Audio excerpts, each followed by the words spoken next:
Hello, everyone, and welcome back to Leading the Averitt Way. I'm your host, Alice Crabtree. I'm so excited to have this guest with me today.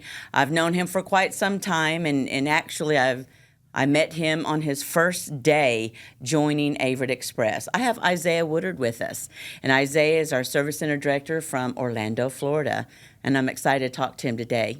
Hi, Isaiah. How are you? Hey, Alice. How are you? Thank you for having me Fantastic. today. Yeah. Honored to be here.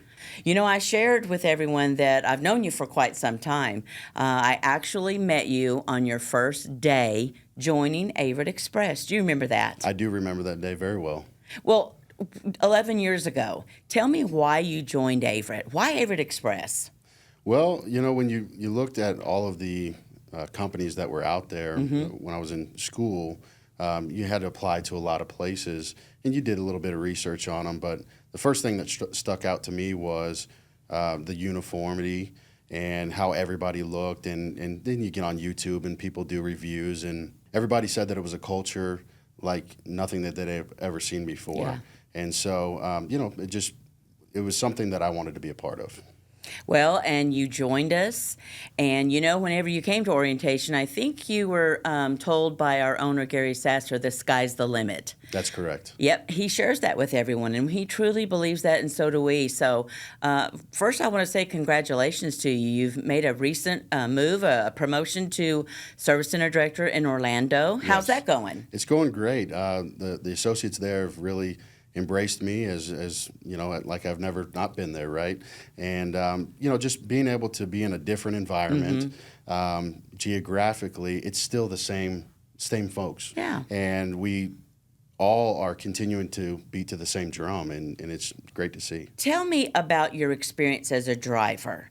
How do you believe that role prepared you for leadership? You know, it's a difficult job, and there's a lot of things that go on the road that we don't see from in an office capacity, and so there's a lot of like perils, I guess, if you will, Yes. or you know, just really being so focused, and it's mentally taxing.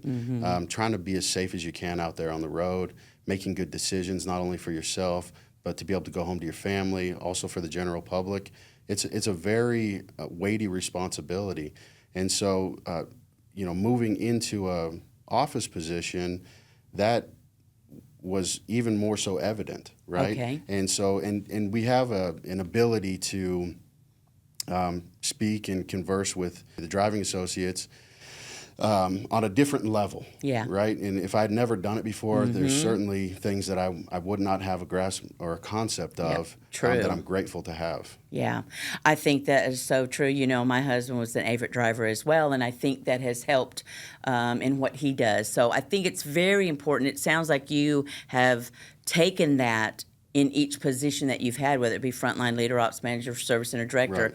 When you made the decision to leave the truck and apply for a position, you know, at a service center, tell us what made you do that? Why did you want to leave the truck, and what was the excitement to grow in a service center like that?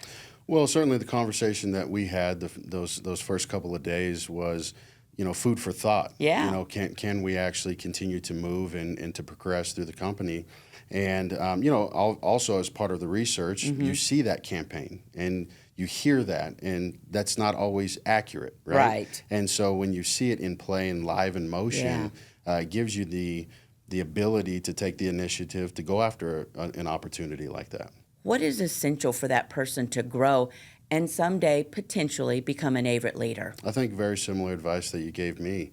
Be inquisitive, show up every day, ask questions, Yes. say yes. If you want to know something, go ask. Somebody's going to let you know. They will see that in you, and they will remember you Yes. as time goes on. Hey, this associate is interested in doing something beyond his current role, which there's nothing wrong with being a driver for the entirety of your career. Right. It's a valuable position to be in. Certainly for the company, without drivers, we don't have one, right? Right. And so it is exciting to help people develop. Why was someone mentoring you so important, and why does someone who wants to be a leader or is a current leader, why do they need mentorship? Yeah. Well, I think one of the exciting things is that the majority of the mentors have been here for an incredible Ever. amount of time, right? Yes. And when I look back through, from Kent Williams to Jason Whitaker, Yes. Stewart, and then others, peers, Mm-hmm. and and I think that anybody can be a mentor, right? And Yeah. including the driving associates, the dock Yes. associates, right? And so being able to learn and understand where they're coming from. I think one of the biggest takeaways is, and it's something that we all talk about all the time, it's our people. Yeah, Right? And that right. was the main focus of every conversation I had. How are we relaying information to the Yeah. people? Who are we helping develop? And how are we treating our folks, right? Yeah. And it's the same message day in and day out. I'm a firm believer that if we take care of the people, the rest of the pieces kind of fall into They place, do. right? And they take some nurturing from time to time, but just take care of the people.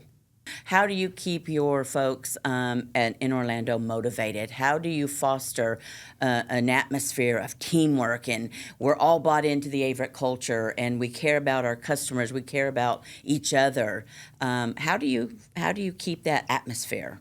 Yeah, we want to keep a lot of positivity in front of everybody. Yep. We also want to be very transparent. Oh, I Right? like that. And we don't, we're not going to shy away from a conversation, Mm-hmm. and there is no because I said so or anything like that. We want to provide context as to why we're doing it, what the Yes. benefit is to us. If we're having a correction moment, what happened, what did we learn, and how do we move forward? And so I think that simply being transparent with everybody and them understanding where we're coming from a leadership group in the facility, it fosters a relationship that may or may not have been there. Right. And so we want to make sure that everybody here is heard Yes. and understood. And I think it just provides an opportunity for us to have a deeper conversation, right? And a lot of times you hear, well, if I come in here complaining, everybody just sees it as a complaint. Well, maybe, but also if you come in with a complaint or a challenge, Yes. right, and a solution, then it allows us to have a conversation that maybe gets an end result that you're looking for. What does it mean for you to lead the Averitt Way? Because we do things different. Yeah, that's correct. Challenge yourself every day, right? Think outside the box, Yes. work outside the norm, make an impact on the associates that are around you. Go out, build relationships, understand who they are and where they're coming from, and just genuinely care for people. What are your goals right now for your service center? Our goals are, I kind of sound like a broken record, but Okay. our goals are continuing to take care of our folks, continue to provide additional transparency, also making sure that we are towing the line in the same direction as everybody else around the system. And so we're going to continue to turn over rocks and identify opportunities to get better as we continue to move on. I think that we have some exciting things coming down the road that Yes. maybe can't talk about at this moment, but I'm excited about it. And, really just we want to continue to personify the culture. We want to continue to steward what Mr. Sasser's done over the course of 54 Yep. years at this point to the best of our ability and truly give back to the rest of the associates. Talk to the folks who just come on to Averitt.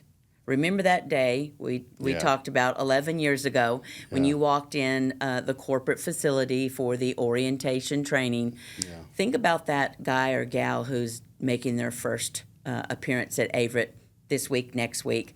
What advice would you have for them? I would tell them to look around. Although my story is my story, and Yes. I'm certainly proud of it. It is not unique to me, Right. and so there are many other people in so many other positions that have stepped or walked in the same shoes that I have, and so those examples are out there. Stay close to the service center. Make sure that you're making yourself known. Ask questions, and really just embrace who we are as a culture, and you will have an opportunity. Well, thank you, Isaiah. I appreciate you taking time out of your busy day to come spend time with me, and talking about all things Averitt, leadership, those that want to grow in Averitt and learn and grow and be a future leader someday. So I appreciate you. We'll get back together again a couple years down the road, and we'll see where you are then. What do you say? Sounds great. Thank you. All right, thank you. Thanks everyone for joining us for this edition of Leading the Averitt Way. We'll see you next time.